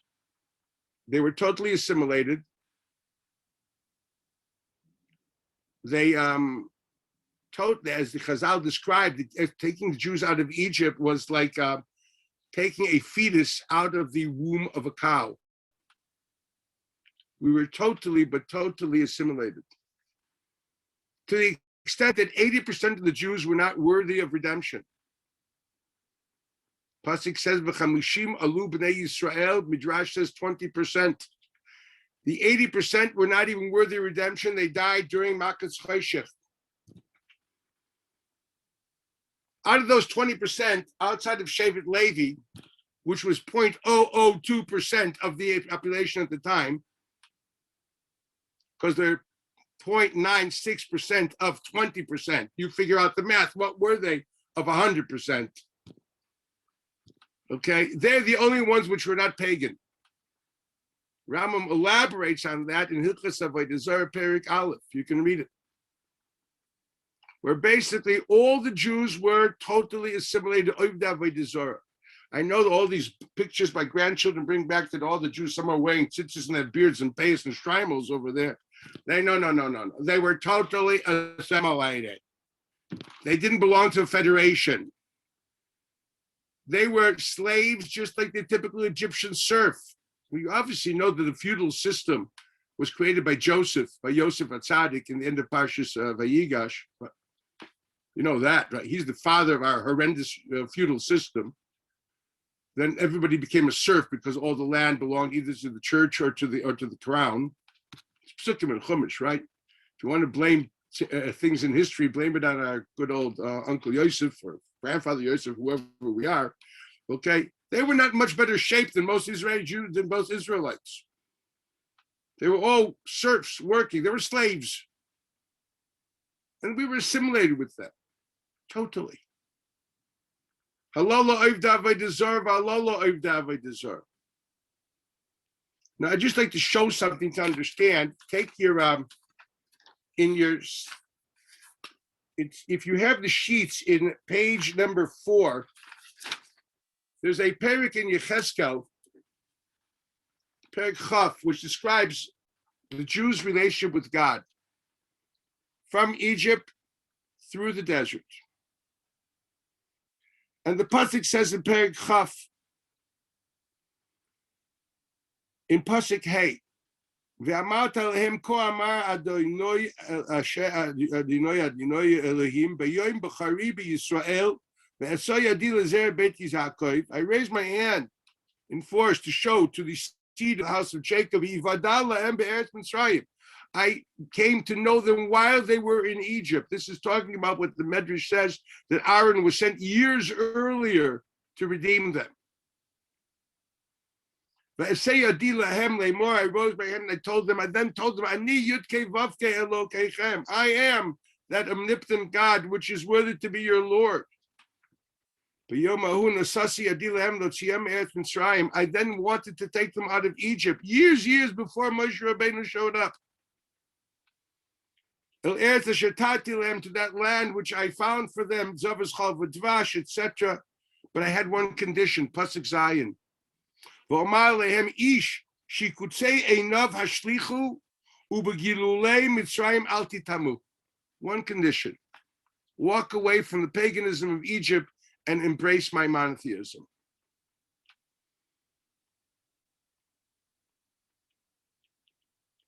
Vayamru bi, they rebelled in me. Lo avu lishmoa elai. They didn't even want to hear this. They were willing to stay in Egypt, afflicted slaves, and not leave and walk away from their beliefs of paganism. Ish could say Eineim lo yishlichu, ves gilulei Mitzrayim lo azavu.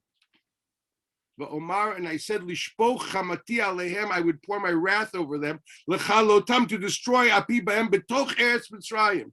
Now this is God talking through Yecheskel. Obviously, he's the best commentary possible to the Chumash. This is God's notes added to the Chamisha Chumash Torah. And God said they wanted to destroy them already in Egypt because they did not want to walk away from paganism and embrace monotheism. And the only reason he didn't do it, V'aslaman Shmi, once again, because he didn't want his name defied. The name basically Echil Hashem and Mitzrayim, etc. So he brought them to the desert. We can go on and on. You should read the Perek. He basically said that all through the first years in the desert, the real issue was they didn't want to keep Shabbos and they didn't want to embrace monotheism. And Shabbos they didn't want because it was an ice bris between the Kadosh Baruch Hu, which is Beira Olam. They didn't want to believe it. The Chumash tells us the story of the Meraglim. You know what the Cheskel tells us what really happened? I'm going to read it to you. And the pasuk says, pasuk Yud Aleph, "V'aten lehem et chukotai v'mishpatai hodati otam asher yaseh otam adam v'chai b'hem." I gave them my laws, Matan Torah. V'gam et shabtotai natati lehem. I gave them a shabbosim lios os beini u'beinehem. What for? Again, ladas, to internalize and know. Ki ani Hashem ekadsham. What happened to the Jews after Matan Torah? Vayamru bi beis Yisrael b'midbar. B'chukosai loy halachu. Ves mishpatai ma'asu. Asher yaseh adam v'chai b'hem. Shabtotai chilalu ma'od. It's a heavy word. V'omar lishpoch chamati aleim b'midbar l'chalotam. I wanted to destroy them in the desert. V'es leman shmi lebilti echel einei hagoyim asher seiti etam leinehem. וגם אני נשאתי ידי להם במדבר לבלתי אביא אותם אל הארץ שנשאתי זבת זכר ודבש צבי לכל הארצות. The real reason of why we weren't brought into Eretz Yisrael, we died in the desert, the undercurrents, the truth that God is saying, what's the real thing that tipped it all, is mishpatai ma'asu, and they didn't want to embrace monotheism, they were mechalel Shabbos ma'od, but they didn't want the ice bris. That was written in the Chumash. But this is God's notes as given to Yecheskel. So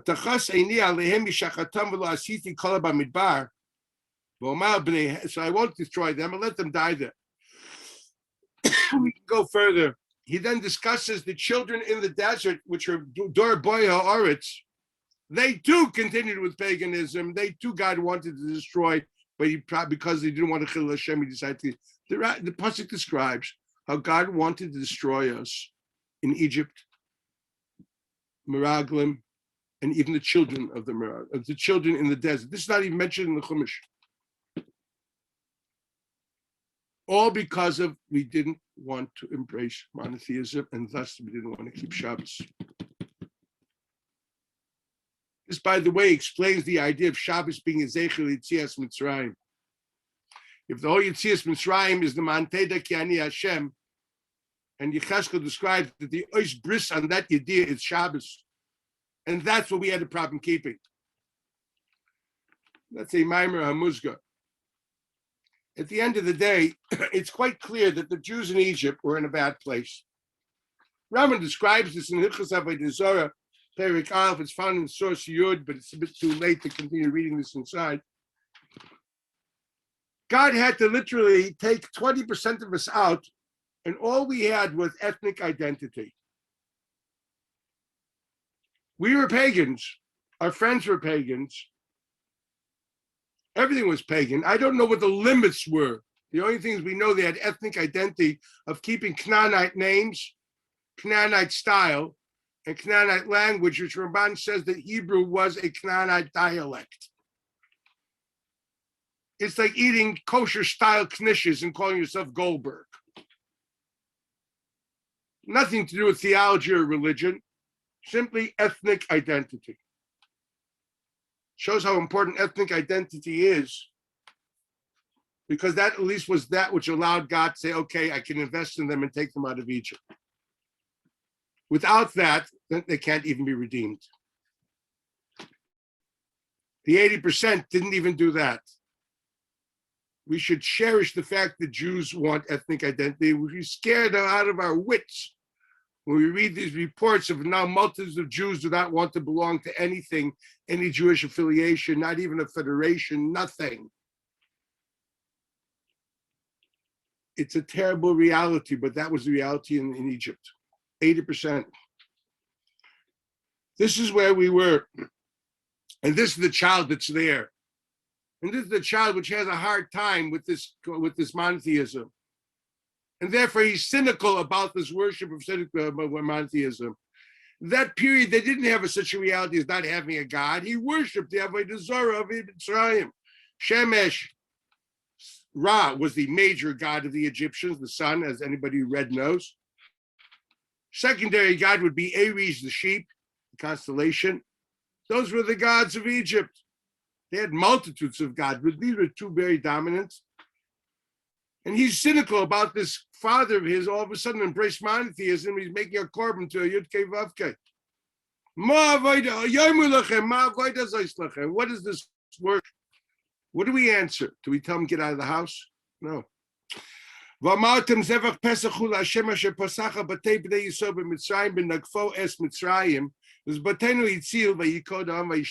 do we answering? We say, young boy, you know, I understand where you're coming from.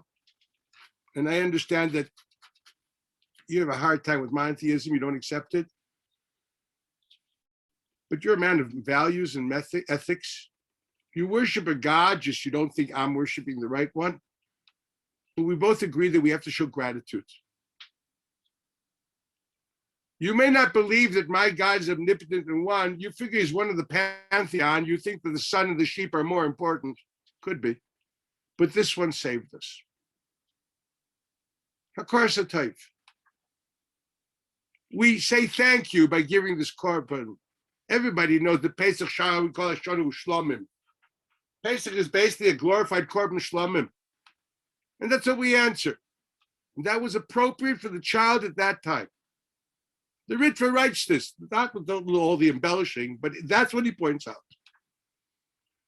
But then there's another child, because remember, again, is Rabbi Shmuel taking the pasuk into say, it's not the pasuk. The pasuk is about what's the big deal of God, give your korban to God? And the answer is gratitude. What does he say? He takes that pasuk and twists it and makes it into, oh boy, you would not get out. We tell this kid, you're no good. You're not part of us. We're throwing him out. We're sending him to sleep in Ocean Parkway. That's what we're doing. Who is he talking about? God is inclusive, and this Mechilta says, you became frummer than God. I mean, some people are. What does it mean? How is it possible to tell a child that? And God doesn't tell him to say that. God says the opposite. He says, listen, we were saved. Gratitude. Try to bring the religion, whatever it is, at least give him an answer. He's worth answering. The answer is quite simple because Reb Shmuel is dated. Again, he's not saying Pshat and Sukkim. He is simply transporting characters to the time, the Russia of his time. Who is the Russia of the time of Rabbi Shmuel? Be made by his Sheni Tzotza Haminus, Rambam, Hilchas Avodas Yom Kippur. At that point of time, with the Shechita of Yetzer Hara of Avodah Zarah, that man no more looked up to the heavens for meaning and purpose. Man looked for meaning within his philosophical thought, and the gods became very deified. Anybody who grew up with Greek mythology knows the Greek gods are not perfect and beautiful. They're an incestuous, violent body of people, which you have to appease because if not, they can throw lightning at you. I mean, for goodness sake, Zeus is living with his daughter Venus. Let's call a spade a spade. No one looked to the gods for meaning. This was not the pristine, pure religion of the days of paganism. Meaning, purpose, the man's North Star became his thinking. He looked for values within himself. These were just these horrendous, powerful beings, which they weren't appeased, would create havoc in your life. And you'd end up like Oedipus Rex.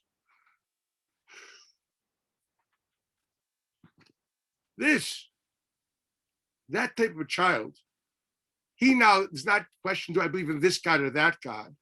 But why are you looking for a God at all? It's all bunk. This is a child which doesn't believe. He's purely cynical about religion at all. He's not a question. Now, at that point of time, interesting, Rabbi Shmuel felt there was no answer. And he told him, you know what? You're right, you're out of the fold. Eloha Yeshem lo yanigal. Hake is shinov, as the Ritva says, means you can have frozen teeth. You won't be able to eat of this korban because you're a ben nechor, means a kaifer lo yoichel boy. Ritva. Look up Chidusha Ritva and Moser of Cook in the back of Masat Pesach, where he has his Pirush Aruch on the Agada. That's what he says. He discusses the idea of two types of children. Different thing. Rabbi Shmuel is not saying pshat or drash. He is using biblical characters and snippets of language to give what he perceived was correct advice at the time. Honestly speaking, I can tell you today, if Rabbi Shmuel would be around today, he would not write this advice. We all know that to take these kind of an answer to a child in crisis is the wrong thing. We have to be inclusive. We have to show some kind of it's clear we must revert back to the Chumash. The periods are different. And just like Rabbi Shmuel gave that advice at that time, to apply that advice today, then either the father doesn't know what it means to be a father, or if he was a teacher, he doesn't begin to know what the children are that he's teaching. That should be clear. And I stand that's like more than clear. Without that, it's like horrendous. So once again, Rabbi Shmuel surely shows us that he's not, the issues of the Banim are not the issues of the night. The issue of the night is Pesach. And he's imported them to the Pesach. But there's a Tana which argues with Rabbi Shmuel. Rabbi Shmuel is a friend of Rabbi Akiva. And the Tana which argues with Rabbi Shmuel is Rabbi Shimon Bar Yochai in Mechilta de Rashbi, which is one of the youngest Talmidim of Rabbi Akiva, literally, of the group of the five that knew Talmidim, he was the youngest. Go to your source sheets in source Ches, Sefer HaMitzvos, where he quotes a Mechilta de Rabbi Shmuel, and this is a Rabbi Shimon Bar Yochai.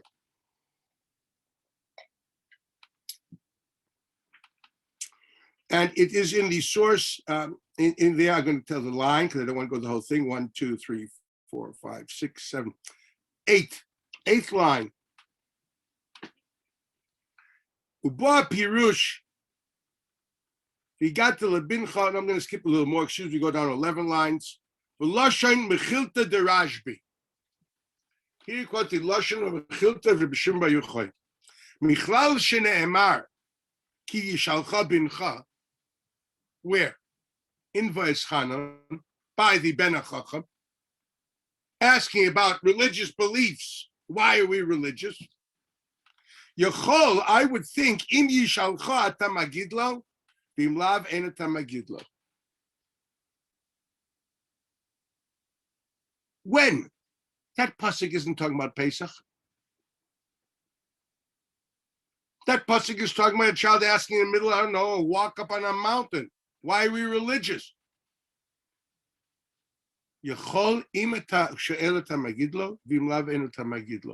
is the question? And what is the answer? Talmud lomar v'igad lebincha. No, we see that on Pesach, we say this even without him asking. What is this? What is Rashbi teaching me? Two things. First of all, again, there were times, I guess, maybe, that the policy in schools was don't rock the boat. Kid doesn't ask, let him just follow rote, let him be religious because of social convention, because that's the way it is. It may have worked once, it didn't work when I was growing up. Oh, there were places which were worse. If a child would ask the question, he was basically almost dismembered. We don't ask these questions. And that's why they have what you call all these kids that afterwards, like in my day, they ended up in Haight-Ashbury in San Francisco. Because somehow some yogi knew how to give answers. It's no joke. It's no joke. Good Jewish kids, one of a friend of mine, a Buddhist monk, wears the orange stuff, gives rice to his dolls. That's because people didn't celebrate questions. So there's a yachal. We don't introduce to a child, why are we religious? No, let me be a flathead. And the pasuk says, no. We have to introduce, we have to rock his boat, even if he doesn't ask. How do we know it? Because that's what we do the night of Pesach.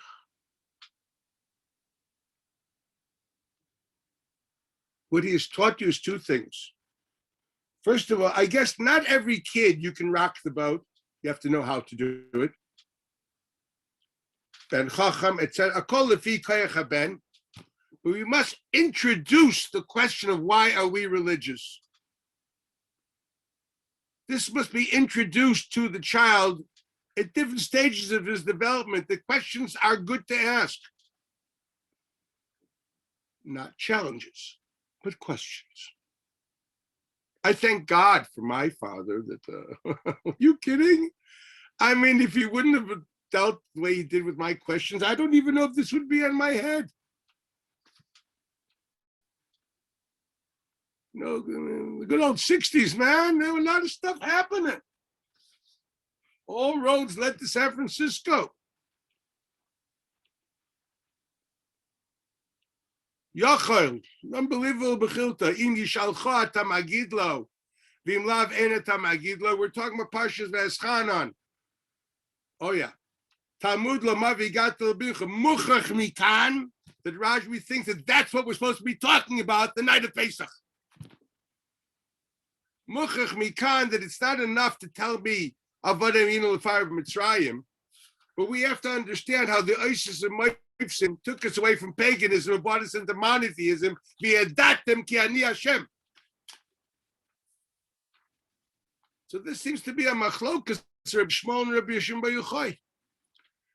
Rabbi Shmuel seems to say, no, the night of Pesach is not a night of theology. It's a night of telling us stories in freedom. So obviously we can only transport those questions. I'm taking them out of context, use the language, but we can't use their answers. And the Shimon Bar Yochai says, no, on the night of Pesach, we tell them the whole parsha written over there in Va'eschanan 12. We say the whole answer. We rock the boat. We should be learning Va'eschanan and telling why we keep mitzvos. That is what we're supposed to be doing. And we say, how did we get to this realization? Because we met God in the plagues. We saw the nisim and the flows. We're mekayim v'yadata ki ani Hashem. We're mekabel el malchus shamayim v'mamelo el mitzvahs t'toiv lanu l'yira isha l'chayuseinu k'yayim hazeh. That is supposed to be what you tell your child at the Seder, according to Rashbi. Machlekes Rabbi Shmuel and Rashbi, pretty rough. This seems to be a machlekes. What is the focus of the night of Pesach? La halacha. It seems to be that the Rambam's interpretation of the machlekes HaMeroim is machriya in this. Where is this? The famous Gemara in Source Vav Zayin. Psachin Kufte Zayin Masle Begnusum Sayim Bishvach. We start by talking about things which are not that positive, and we end with beautiful positive endings. My bignus, Rav Mitchila Ivdav V'Dizor Havrisenu, Shmuel over Avodim Ayinu. So, social convention is to understand that everyone agrees where we end. The question is where we start. And multitudes of speeches and articles have been written. This is not an evening to describe why some people are wrong. This is trying to understand how Rambam understood this.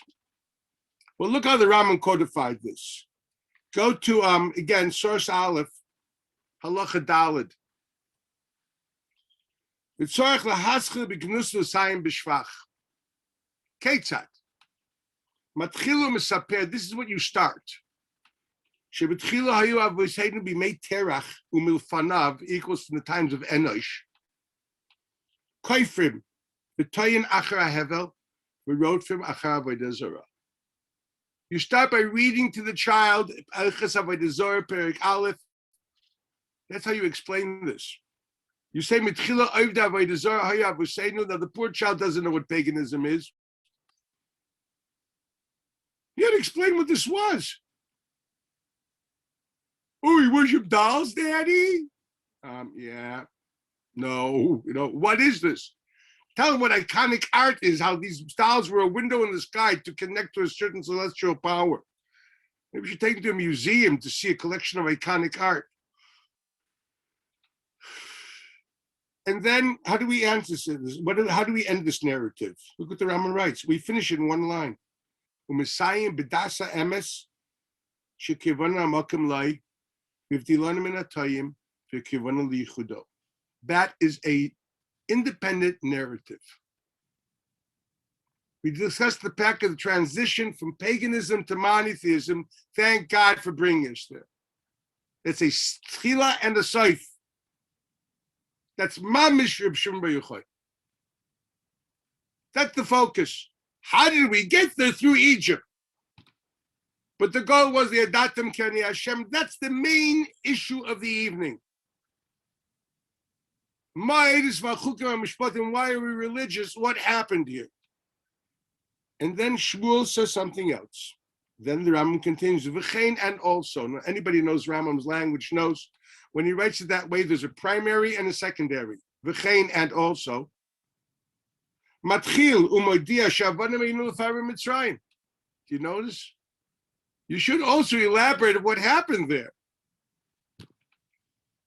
V'chol ha'rosh igmalanu. U'misayim b'nisiv v'niflois, as we explained before what that means. Shenasu lanu u'b'cheruseinu, we explained that too. How do you do that? So the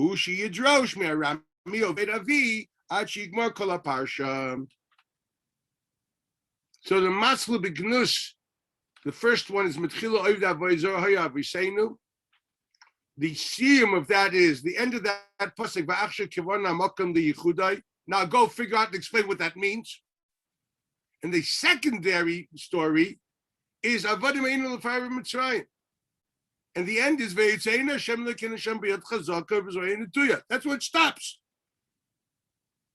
The explanation of that, of Amar B'Lasapra, is of Arami Avid Avi. All the rest, Chaval to work on it that night. The most important issues of the night are Avodim Hayinu L'Far Mitzrayim, Mitchila Hayu Avezor Hayavisin V'Ashk Kavon HaMokal Avod, Mitchila Hayu Avezor Hayavisin V'Ashk Kavon HaMokal Avidosik. That could take a few hours. The next one is Avodim Hayinu L'Far Mitzrayim V'Yisein Hashem Shem B'Yad Chazak Zoyin Tuyah. Stop. The rest is not it.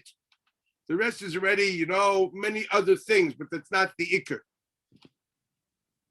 The elaboration of that second ikr is Arami Ovid Avi until the end of the drasha, those 4 psukim. Those are the major issues of the evening, and that's what we should be focusing on. Primarily, we see in the Rambam, he says we say both. Of course, there are 2 narratives, but one is a means and the other is an end. Of course, we talk about Avodim Hayinu, we talk about the affliction, we talk about Cherus, we talk about all that. For what? We are finally free because we recognize God, and now we should be Metaba El Machul Shamayim and El Mitzvahs, which is Mitchila Oyda Avodah Zarah, and how we appreciate that. We have to transition freedom from slavery from slavery and paganism to freedom and monotheism. Sorry to say, I would say that aspect of the evening is quite ignored in all our different books that people buy for Pesach with all the different drushes, etc. I really wonder sometimes, how is it possible that they didn't learn Rambam? How is it possible they didn't see Mechilta Rabbi Yishmael? The night is supposed to be at each child, at each level. Even teaching a child what Tamachadish Betuvay B'chol Yom Tamid Ma'asav Reishis means. Talking about Shema Yisrael. Talking about one God. And the older a child gets, rock his boat, man. This is the chiddush that we don't wait once. I understand that we can't do this all year to every child. You need a ben chacham. Once a week, once a year, we will rock the boat of everybody. In today's modern world, which we know that we are not insulated anymore, and the child is going to be meeting a complex reality in the world when he grows up. If he won't grow up with awareness of the complexity and depth of religion, you really think he's going to do well with it when he comes to the hedonistic, cynical world of the academia, when he's in Princeton and Harvard and Yale? He's going to have nails to stick into his yarmulke to make sure that it doesn't fall off. The solution is, yes, we rock the boat. We must educate wisely. Not simple. It's a hard job, but it has to be done. We have to empower and enable these children and ourselves to understand the complexities of religion and the transition from paganism to religion. It's a lot of work. I think it's too late to continue with all this. Goodness sakes, I'm already past my welcome. Well, some other time we'll finish the rest of it. Have a great Yom Tov, sweet Yom Tov. I'm sure the ladies of the house will make sure it's kosher. Our job is to make it happy. So I'm going to say good old Chag Sameach. Okay? Take care, guys. Sameach, Chag Sameach. Chag Sameach. Thank you very much. Chag Sameach, Rabbi. Thank you. Chag Sameach. Chag Sameach, Chag Sameach. Oh, Barry, how are you? Fishka. Very good to see you. Goodness. Okay. Rebbe, when Oh, Jonah. Hi, Chag Sameach. Charlie, you doing? Rebbe, I appreciated the shout out. Say it again? I appreciate the shout out. Oh, well, how not? Okay, bye. MZ, how you doing? Rabbi, I was curious about the just the Rambam. You mentioned about the focus about avodim not being about the raw, but being about the ownership. That's the bottom basement. That's the bottom. Right. That's the minimum. No, I understand. I'm just contrasting. So then the next Chadal that you read, right? How he mentions what the pain of Mitzrayim, Mechal Rosh Gamalnu. He has that. Ends B'cheruseru. Right, no, but the fact that it's Chol Rosh Gamalnu, that seems to add. Of course, but that is not for the little baby. That is the source of the Rambam is a Gemara. But yeah, I'm just constantly. The answer is yes. The little child, you don't have to tell him about the evil. You have to first and foremost freedom. Next, it was a lousy slavery. First of all, slavery versus freedom. Next one was a lousy slavery. Finally, we were enslaved to paganism, which is really what you want to get to. The lousiness component at that stage, is that because that's a more complex idea, or just more? That lousiness component. No, I'd have to talk to a child psychologist. What is more important, et cetera, how we can handle it. What age can we tell them the real gory details? Maybe the idea is we don't want to take a little child and start to telling ghost, terrible horror stories. I don't know, We Okay. threw the likes of you in the river, I don't think you want a child to do that. He'll have a nightmare. Uh-huh. I mean, Okay. It's quite logical. It makes sense. Okay? Thank you, Avi. Good seeing you, Charlie boy. Likewise. All right, Kol Tov.